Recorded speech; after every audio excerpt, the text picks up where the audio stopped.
of a dreich day today. It's windy and the skies are grey, a little bit of rain, clouds and a bit of rain. Autumn is here. A couple of days ago, Wednesday, I had my last eye injection after three,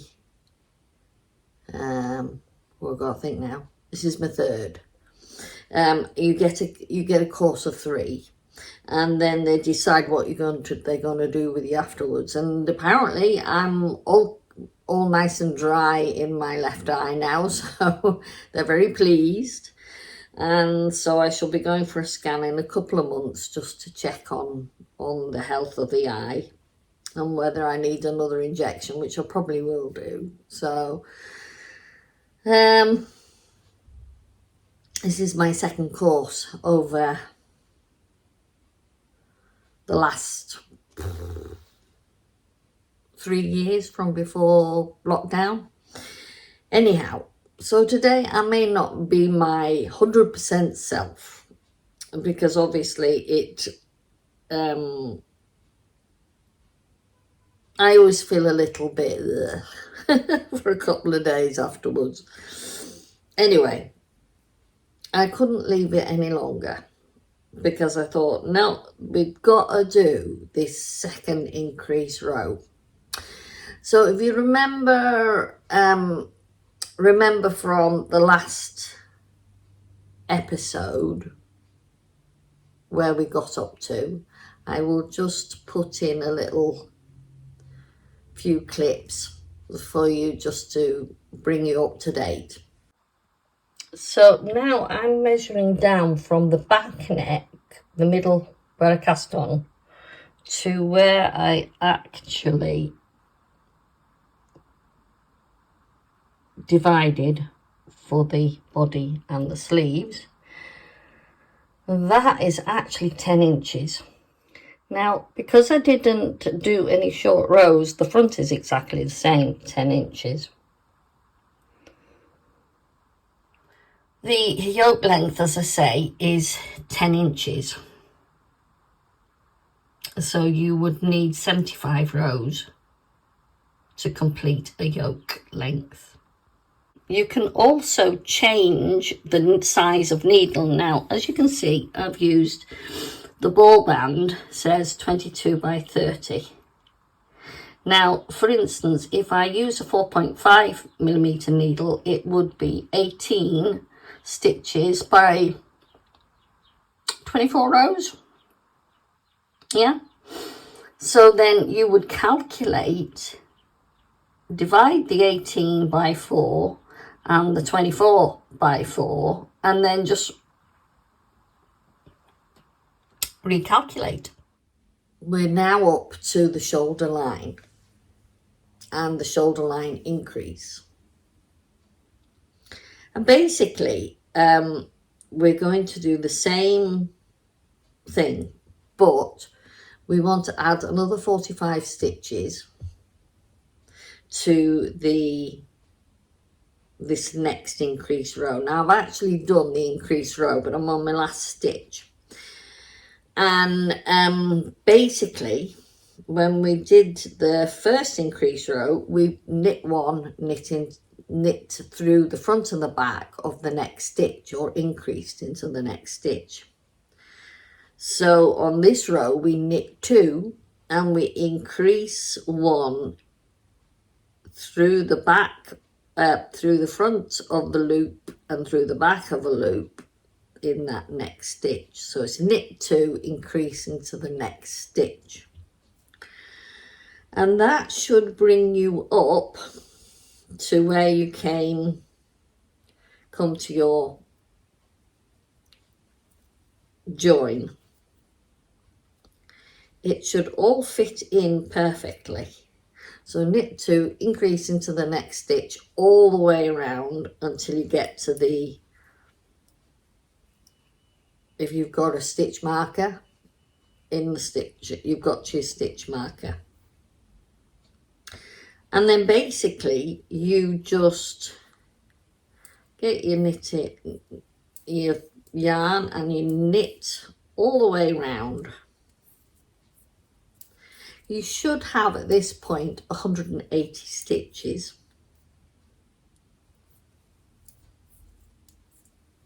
If you started with 90 around here, you've kind of doubled it, haven't you?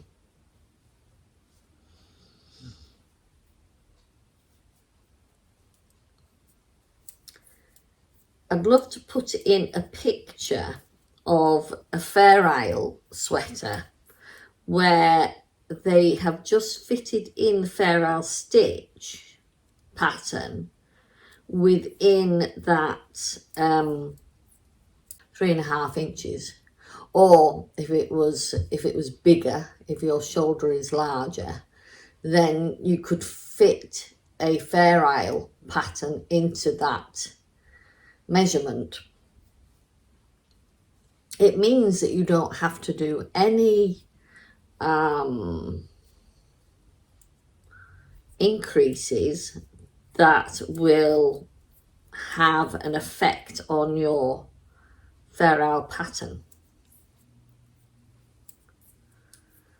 The thing is the point is you could do quite a big yoke using the method I'm going to show you, because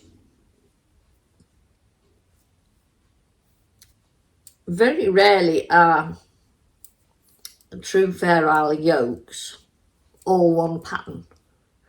They are a mixture of different stitch patterns.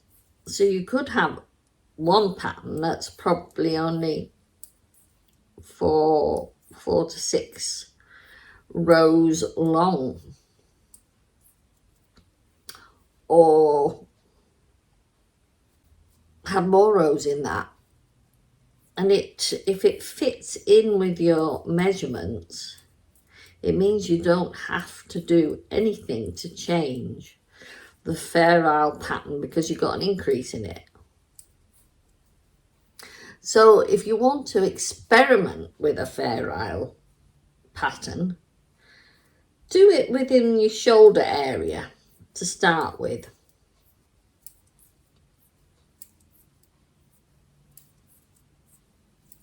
It's so much easier and less fretful. There are lots of lovely books out there, encyclopedias of Fair Isle stitches. Get yourself one and have a practice. If I can find the one I've got, I'll put a picture up of it. So now we're just knitting all the way around. So, I suppose the point is,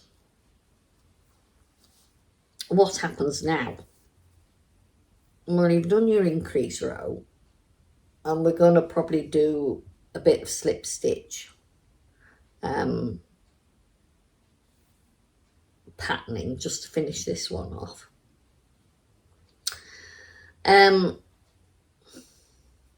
What we have to do now is determine how much. Now we've done this increase, we've got to do some more increasing down to the level where we're going to split. So I have discussed this in a lot of my previous videos, but we measured 10 inches, didn't we? From here to here. Now, I sometimes just do 10.5, just slightly more, because it's easier to divide. I've done my 3.5 inches from here to here. Okay. Then 3.5 from 10.5 gives me 7 inches.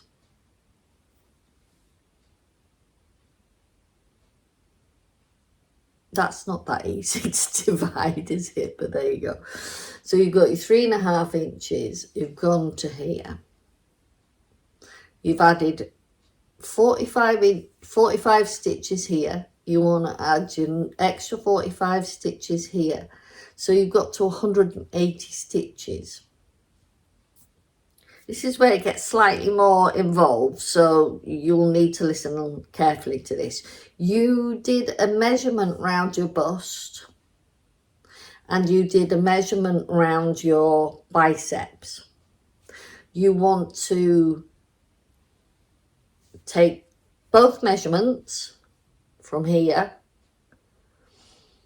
add the numbers together. Let's say 60. So I've got 60 and 120 stitches. 60 stitches equals 120 stitches. Now I'm measured around my bust, and let's just say that is, off the top of my head, if I could think about it, let's just say there's another 200 stitches there. So 200 and 120 is 320 stitches. So you need to get from here 90 stitches to 320 stitches. So you've added on 45 there, and you've added on 45 here. So that brings you to 180. So now 320 take 180 is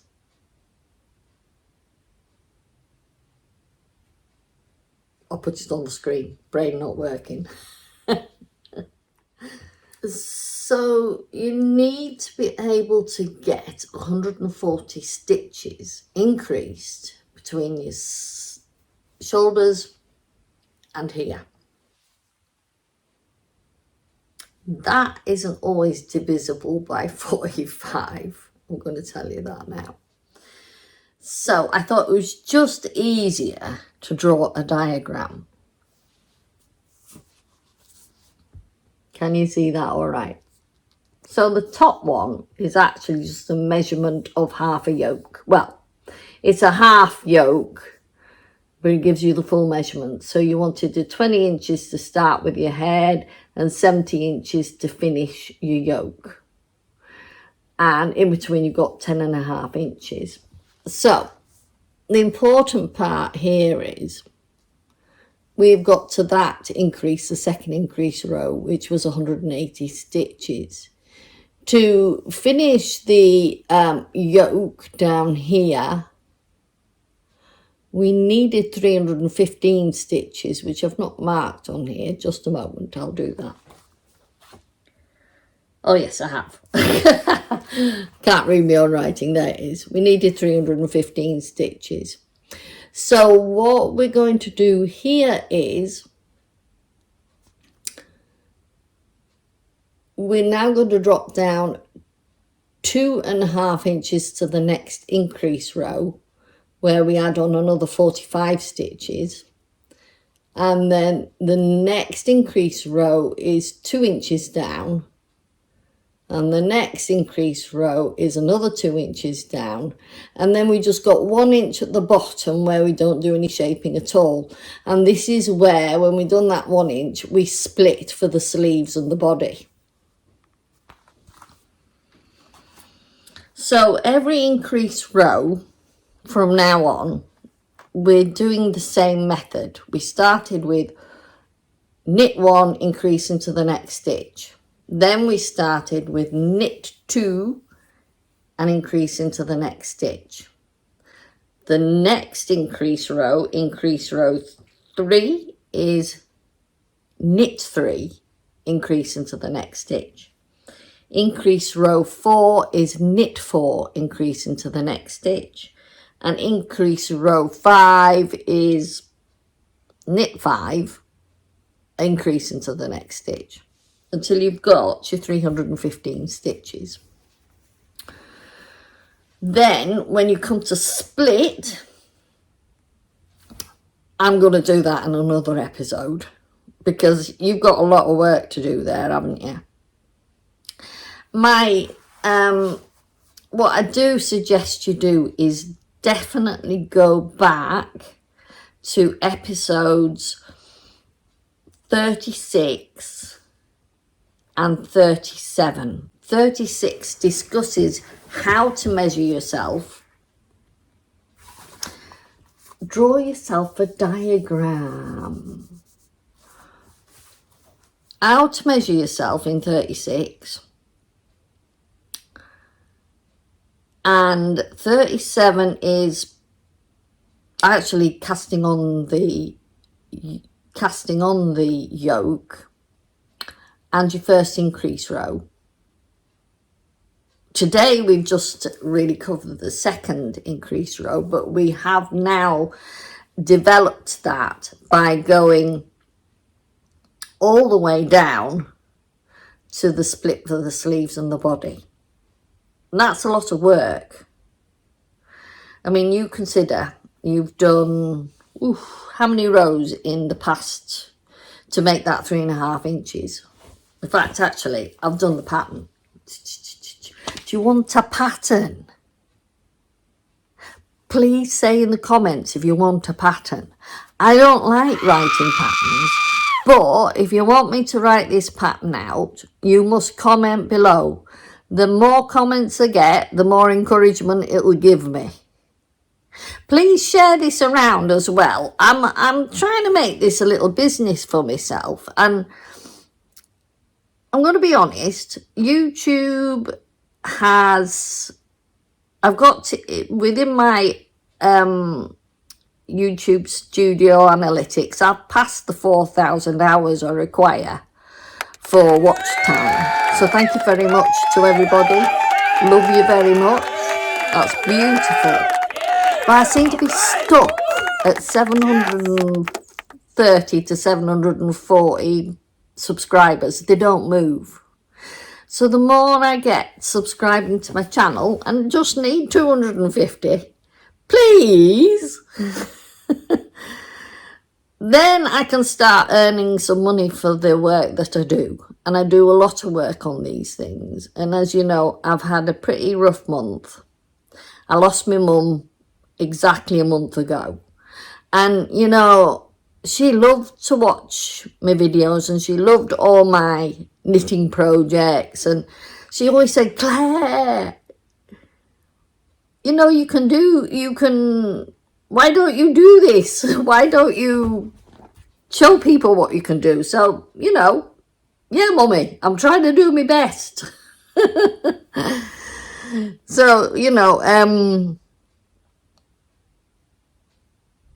yeah, so if you could help me do that, I would really appreciate it. Have had difficulty knitting this month, and I always say keep knitting, but you know, sometimes grief affects us in different ways, doesn't it? So for me, it's been hard to knit. In fact, I just started knitting that row just before, and now I've put it down. Normally I'd be knitting it, wouldn't I? I've tried starting other things. I tried starting a simple stocking stitch polo. Then I thought, well, you know, Mum would have loved to see her jumper reproduced in cashmere and all the rest. So I thought I'd start the skirt, which I did. This is the cashmere and the beautiful North Ronaldsay knitted together on big needles. This is a number 10. I might just do this part as a long section of a hem, and then just knit the rest in the plain. But that's as far as I've got. And you know what I'm like? Before Mum died, I knitted as if my life depended upon it. But I think that's just the way to cope with the situation, isn't it? But yeah, no, this is... I do have to knit something because... And I think that's good sometimes, is when you have to knit something.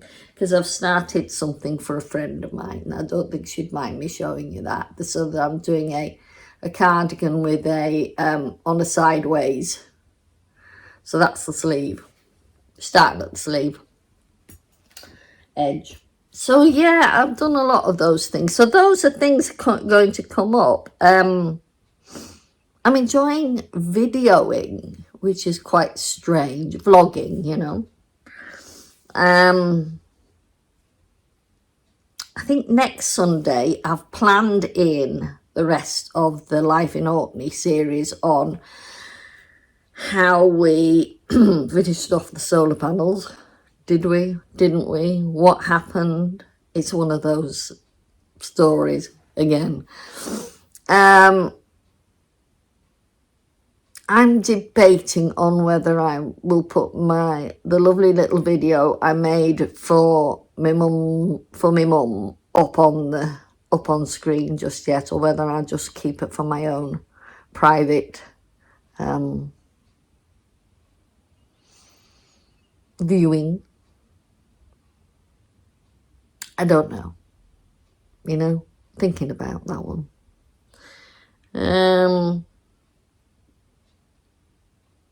What else have I got coming up? Oh yeah, what I did this summer in Orkney. I've got a full video on what I did in summer, from spring right through to the county show, which is usually, which was this year. When was it?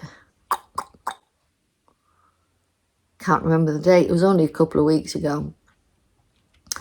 And that always indicates the end of summer in Orkney.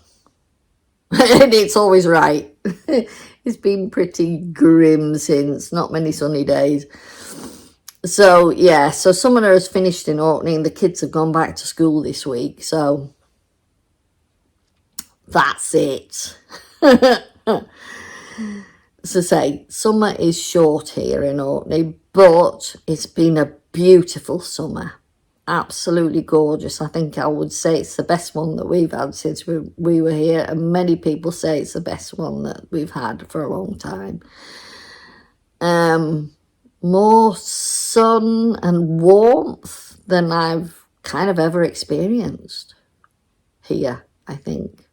I've only been here 5 years, but you know what I mean. I used to sit in my back garden in Manchester roasting at 30 degrees some years, and I'm thinking to myself, whoa, could I ever do that again? Don't know. Haven't tried. So yeah. Now I said I was going to do some slip stitch, didn't I? Have I got time? Okay, well, I've got to finish this row, haven't I?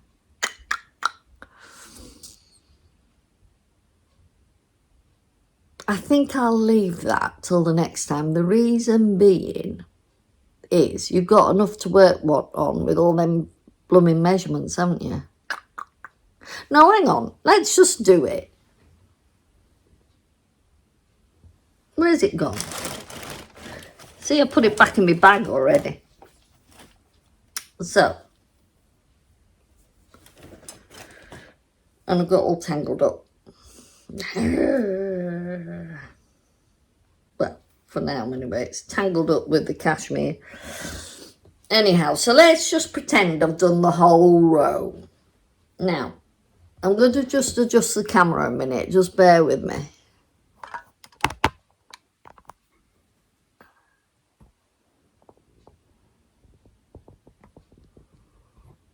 There you go. Now, let's pretend we just knitted all the way around. In fact, where did I stop? Well, oh, sure. I'm not going to knit back. It's not worth it. No, I've done half a row almost. So let's just pretend we've done the whole row. I'll just knit past that increase. So you've increased your stitches and you have 3 stitches and the increase. So what I'm going to do, and the increased stitch. So what I'm going to do is, because I want to make kind of a little diamond at that point. I'm going to get my plain wool, plain one, which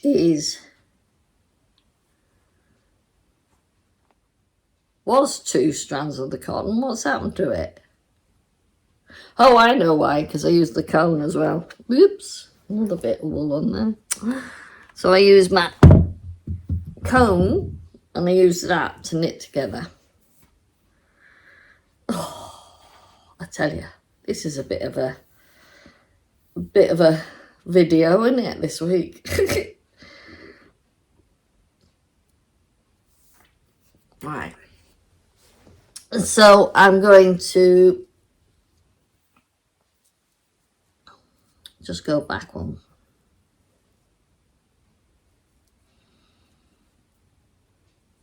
So I'm just going to start the stitch there. So I've got, on my increased stitch, I knit the first plain one.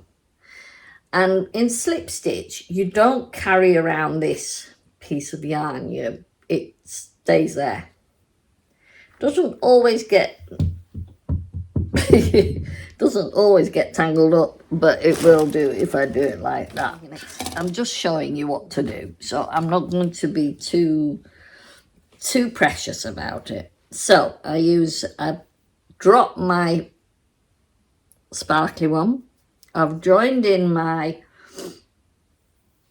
plain, and what I'm going to do now is, watch me now, using a purlwise position. So I go into the front of the stitch and pull it off. So I'm slipping the next 3 stitches. Now all you're doing is knitting into the next increased stitch. Okay, so you've got a plain one, 3 glittery ones, and a plain one. Then you go slip, slip, slip, and knit into the next stitch. Slip, slip, slip, and knit into the increase stitch. So you are taking your yarn across the back, can you see? But you're not taking 2 pieces of yarn along. I love slip stitch for that reason.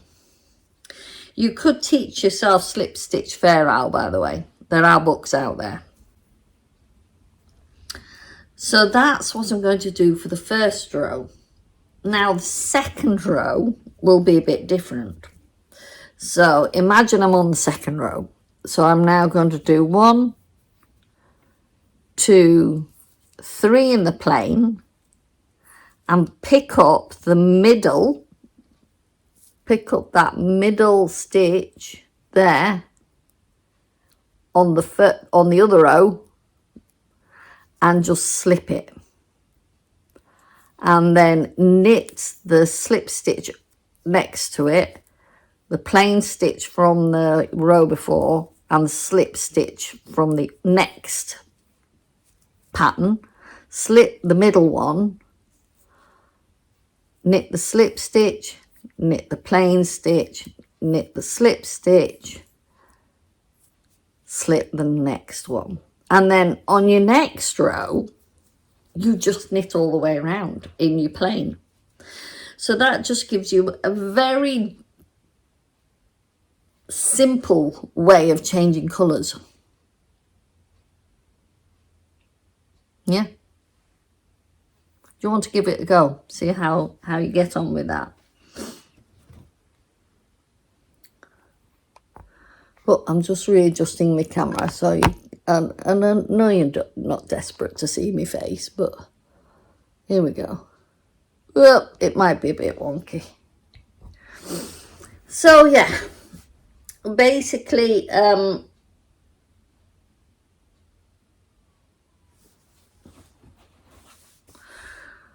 in my pattern, to do 2.5 inches from here, from the shoulder to the next increase, I need to do about 10 rows.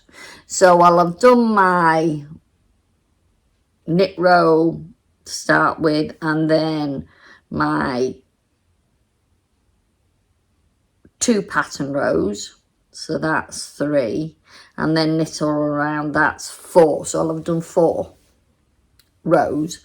So then I would need to do another 6 rows in the plain to and then increase, do the 3rd increase row, etc. And 2 inches is like 8 rows for me. So doesn't sound right, that doesn't sound right.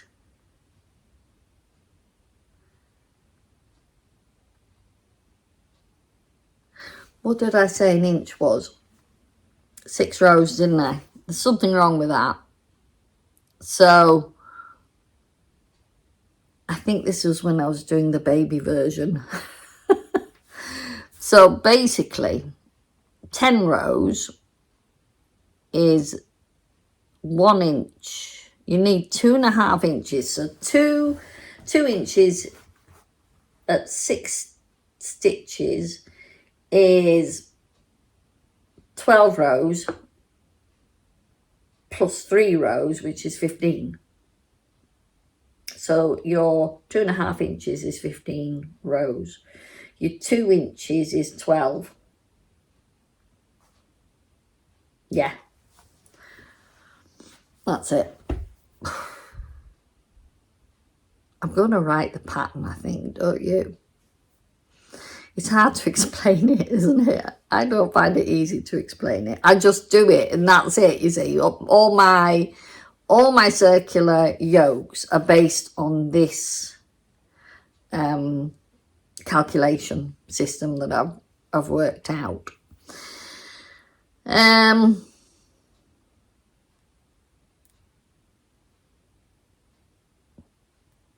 Yeah. So if you followed this video to the end, well done.